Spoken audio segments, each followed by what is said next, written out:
Bonsoir à tous et bienvenue à nouveau dans votre émission Football Arena. À nouveau, ce numéro sera dédié spécialement à la Ligue des Champions. Pour vous présenter les matchs de la semaine prochaine, je serai en compagnie de Si Mohamed Attar, Ali Tazi et Uthman Hakimi. Bonsoir, messieurs.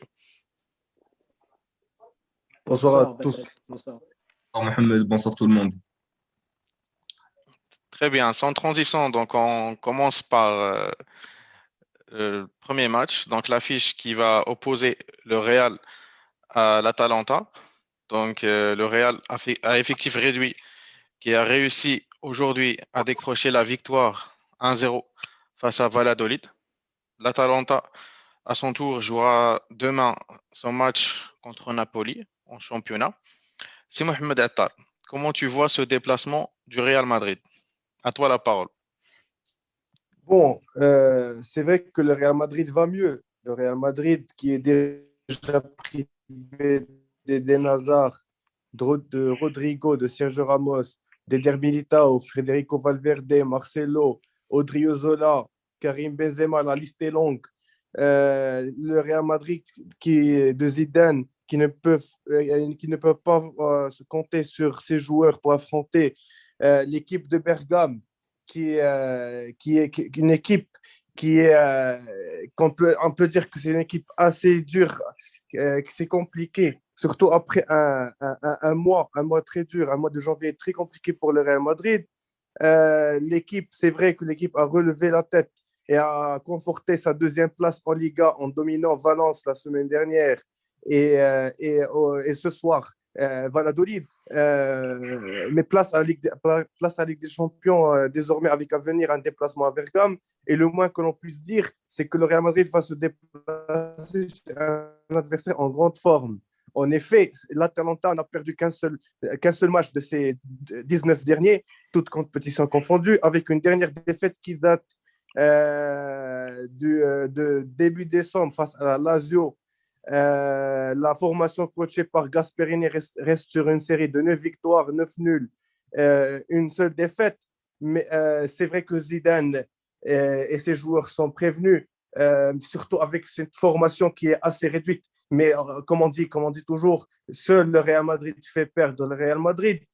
Si la formation reste, si comment on dit, les joueurs jouent comme un bloc solide et l'objectif pour moi est de marquer un but là-bas, récupérer certains joueurs pour le match retour et se qualifier. En L'attitude, parlant des absents, Attar, il y avait quand même beaucoup d'absents ces derniers temps, 9 ou 10 joueurs dans la liste d'effectifs qui est à disposition de Zinedine Zidane. Et l'absence qui s'est fait remarquer aujourd'hui, Karim Benzema. Est-ce qu'il y a toujours le doute par rapport à sa participation contre l'Atalanta en milieu de semaine? Est-ce qu'il y a des informations par rapport à sa blessure? c'est vrai que c'est une très petite blessure au niveau musculaire et Zidane vient de déclarer ce soir qu'après le match que Benzema va bien, il s'améliore, mais sûrement Zinedine Zidane va pas prendre de risques en Hmm, le titularisant en Italie. Pour moi, je pense pas que Benzema sera titulaire. d'accord. Zidane fera en sorte qu'il mettra Mariano ou un autre petit jeune. C'est ce qui fera, c'est ce que la mission sera un peu dure surtout avec les attaquants disponibles.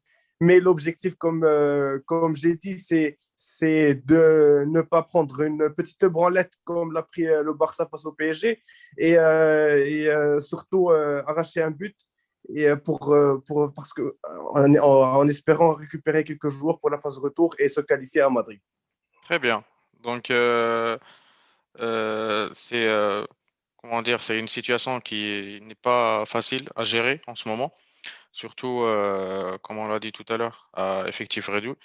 Et cette équipe de l'Atalanta, on a vu qu'elle est capable du meilleur comme du pire. On se rappelle qu'ils ont perdu leur match 5-0 face à Liverpool, mais ça n'empêche qu'ils ont une attaque fulgurante, donc ils sont capables de faire mal. Maintenant, c'est au tour de Hetman de nous faire une présentation du match Atlético-Chelsea. Donc l'Atlético, premier en Liga, qui a perdu son match aujourd'hui face à Levante, 2-0. Surprise. Et comme a dit Attar tout à l'heure, ça a relancé la course en championnat. Chelsea, à leur tour, quatrième au classement. Ils ont fait match nul face à Southampton, un partout. Hetman, à toi la parole. Alors, tout d'abord, ces deux équipes vont tous les deux se déplacer à Bucarest, puisque le match devait, dans un premier temps, se jouer au Wanda Metropolitano, mais en raison du Covid, le match a été déplacé en Roumanie à Bucarest. Les deux équipes ne sont pas dans la meilleure des formes, mais certes, Chelsea arrive dans une meilleure forme. Ils enchaînent trois victoires et un match nul face à Tottenham, Sheffield et Newcastle, et aujourd'hui un match nul face à Southampton. Mais c'est trois victoires quand même où ils n'ont pas forcément brillé.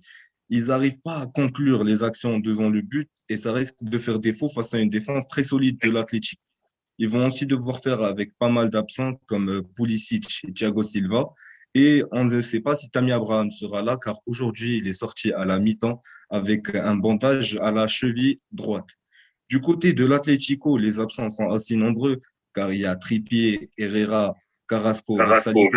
Aujourd'hui, encore José María Jiménez qui est sorti sur blessure.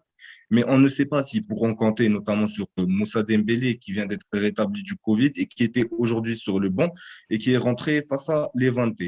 Alors, lors de leur dernier match, ils ont quand même fait deux matchs nuls face à Celta et Levante. Ils ont gagné dans la douleur face à Grenade de 2-1 et se sont aujourd'hui inclinés face à Levante sur le score de 2-0. Alors, c'est une équipe qui fonctionne très bien, mais ces derniers matchs, ils n'arrivent plus à marquer et ils font beaucoup, beaucoup d'erreurs défensives. Alors, Oui, effectivement, certes, en fait, comme tu l'as dit, un peu la qualité de l'Atlético, c'était la gestion des matchs, surtout en championnat. Et ils arrivaient à gagner même pas parfois à un score réduit, mais quand même assurer la victoire grâce à la solidité défensive. Mais aujourd'hui, et je l'avoue, ça a été une surprise pour tout le monde, moi en premier, de voir cette équipe s'écrouler devant les Ventés. Euh, Beaucoup d'absences, effectivement. Mais je voudrais revenir par rapport à Chelsea, le changement d'entraîneur et l'arrivée de Tuchel. Mais les gens se posent la question, je nomme par exemple Hakim Ziyech, qu'est-ce qui fait que il n'arrive pas à retrouver sa place? Est-ce que c'est le schéma tactique de l'entraîneur alors, ou y a-t-il autre raison, selon toi? alors, Hakim Ziyech n'est pas le seul à avoir perdu sa place et c'est notamment dû au changement de dispositif. L'équipe joue maintenant en 3-5-2 et des joueurs comme Chilwell et Hakim Ziyech en payent les frais. Mais cependant, cette équipe peut compter sur un Mason Mount qui est extraordinaire ces derniers temps, un Werner qui commence à monter en puissance et notamment un Olivier Giroud qui pourrait, pourquoi pas, en l'absence de Tammy Abraham, créer une surprise comme il l'avait déjà fait auparavant lors de cette Ligue des Champions quand il avait inscrit un triplé. Très bien. Donc, si je te demande un petit pronostic par rapport à ce match, tu dirais quoi? Alors personnellement, je vois Chelsea un peu mieux préparé pour ce match. Donc je verrai bien une petite victoire 2-1 de Chelsea, car ils vont jouer en plus sur un terrain neutre, ce qui va énormément avantager les joueurs londoniens. Effectivement. On passe maintenant au troisième match. Donc, je donnerai la parole à Ali Tiazi pour nous parler de la confrontation du Borussia Mönchengladbach face à Man City. Le club allemand qui s'est incliné Euh, 2-1 face à Mainz en championnat. City qui joueront demain contre Chez Arsenal. Arsenal. Oui, effectivement. Ouais, chez Arsenal. Est-ce que tu vois les Citizens favoris pour ce match? Ali, à toi la Moi, parole. clairement, Moi, clairement, en fait, on n'aurait pas pu demander cette confrontation dans un temps meilleur. Alors, déjà, on est en très bonne forme. On est invaincu depuis 27 matchs, 17 victoires consécutives. Bon, a priori, ça devrait continuer contre Arsenal aussi. En fait, on récupère de plus Agüero, De Bruyne et Gundogan. C'est un très grand plus. Donc, on pourrait même faire tourner contre Arsenal, faire jouer un bon milieu avec Foden et Bernardo Silva peut-être, Rodri qui ne change jamais, et puis mettre Gundogan et De Bruyne en Champions League. Apparemment, ça va être le cas, avec un Cancelo étincelant, avec Walker en doublure. Donc, ouais, a priori, ça devrait être facile. Surtout que, bon, Mönchengladbach ne sont que l'ombre d'eux-mêmes dernièrement. Si on se rappelle, ils avaient terminé, ils avaient mis fin à, à la série d'invincibilité du Bayern qui était à 20 matchs, 20 matchs sans avoir perdu, je pense, à l'époque. Il les avait vaincus à domicile par un score de 3-2. Puis, si on se rappelle très bien de leurs deux confrontations en phase de groupe contre le Real, bon, c'était vraiment c'était chaud. Donc, c'était une bonne équipe. Ils ne sont que l'ombre d'eux-mêmes maintenant. Et surtout que City est en très, très bonne forme maintenant. Je pense que bon, ça devrait être facile, hein. Effectivement, donc c'est une équipe qui joue très très bien. Les contres Ah ouais. surtout, et tu l'as bien signalé. Ouais, ils sont très bons sur les contres. Ils sont très bons sur les contres. Mais bon, on a vu City contre de belles équipes qui font des contres aussi en Première Ligue. Tu vois, c'est un peu la spécialité. Contre C'est le Liverpool, retour, c'est le retour en forme en fait de City ces derniers temps, exactement, en et fait. je le confirme. Voilà, en fait, on concède que très très peu. Je pense qu'on a concédé 2 sur les 7 derniers matchs. Donc, on concède très peu. En Champions League, ça devrait aider. Ça devrait beaucoup aider. On a une charnière défensive de Stones et Diaz qui sont très très solides ensemble. Cancelo qui joue un peu partout. Il dépanne à gauche. Il est très bon à droite. Rodri bon, on a mini Busquets maintenant, on va dire. Donc, ouais, ça Tant devrait mieux. faire l'affaire. Après. Donc, ouais, je pense que ça devrait faire l'affaire. Bon, c'est vrai que les contres ont toujours Est-ce que tu été vois un notre score point large faible. pour cette rencontre, Ali, ou bien tu penses que En ça va fait, être serré? c'est ce qui change, c'est ce qui change pendant cette saison. On peut dire que Guardiola a un peu changé. On a beaucoup moins de scores larges, on a beaucoup moins des 6-5, voire 7-0 d'habitude. On concède beaucoup moins, mais on marque moins. Donc, je me dis 2 ou 3 buts, ce serait tout. C'est ce que je me dis. Bon, après, il y a la récupération de De Bruyne et Agüero, on ne sait jamais. Mais voilà, en fait, Guardiola, cette saison, c'est fermer derrière et laisser le talent offensif faire l'affaire. Donc, pas Très vraiment bien. un score large, mais une victoire. Ok. Alors, donc, je reviens vers Othman pour le dernier match de la semaine prochaine qui va opposer Lazio au Bayern de Munich, qui à son tour a perdu aujourd'hui 2 buts à 1 face à Francfort. Aussi, mm, une surprise, mais c'est peut-être dû aussi que du calendrier récent du Bayern de Munich. N'oublions pas qu'il a joué la Coupe du Monde des clubs récemment et qu'on commence à voir certaines blessures. Donc les absences à leur tour, le Bayern, ils sont touchés. Othman, à toi la parole. Alors, les hommes de Hansi Flick vont se déplacer à Rome pour affronter la Lazio à l'Estadio Olimpico. Ils vont devoir faire avec pas mal d'absences. Je pense notamment à Gnabry, Benjamin Pavard, Douglas Costa, Thomas Müller et le tout dernier ajouté à la liste, Corentin Tolisso, qui a souffert une grave blessure qui signifie sa fin de saison. Alors, le Bayern a un calendrier très chargé. Ils ont dû voyager pour jouer la Coupe du Monde des clubs et à leur retour, c'était pas facile en championnat. Ils ont joué Arminia Bielefeld en milieu de semaine et ont fait un match nul, un match nul. Sur un Mais le terrain Bayern couvert n'était pas étincelant. de neige, je me rappelle très bien Ah oui, de ce oui, match-là. oui. Oui, Un vas-y, score continue, de Othman. 3-3. Un score de 3-3 contre une équipe qui n'est pas énorme, mais quand même, le Bayern s'est fait surprendre en début de match, a encaissé 3 buts, il me semble, dans les 50 premières minutes.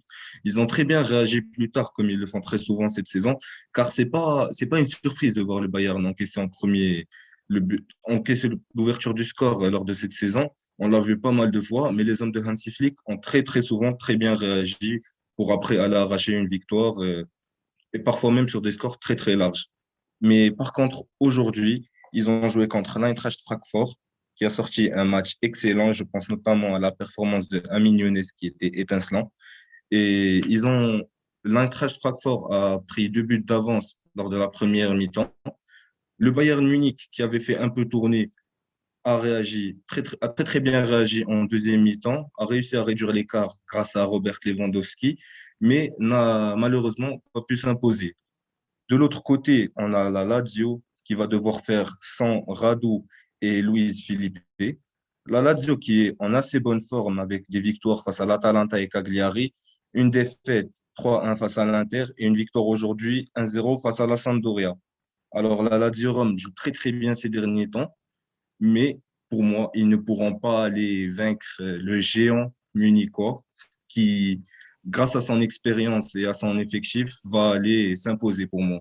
D'accord. Donc, selon toi, c'est malgré les absences et cette, on va dire, faux pas en championnat, ça ne va pas empêcher le Bayern de revenir en force la semaine prochaine en Ligue des Champions. Alors, ouais, pour moi, ils vont clairement aller s'imposer. Et c'est surtout cette expérience qui va faire la différence parce que la Lazio n'est pas forcément un habitué enfin, il joue pas mal la Ligue des Champions, mais en face, c'est le grand Bayern Munich qui est tenant du titre et je vois pas personnellement la Lazio aller chercher ce grand Bayern. Très bien. Donc, ceci dit, on a fait le tour des différents matchs.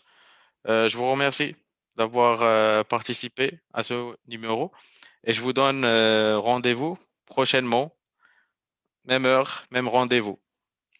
Bonne soirée à tous. Au revoir.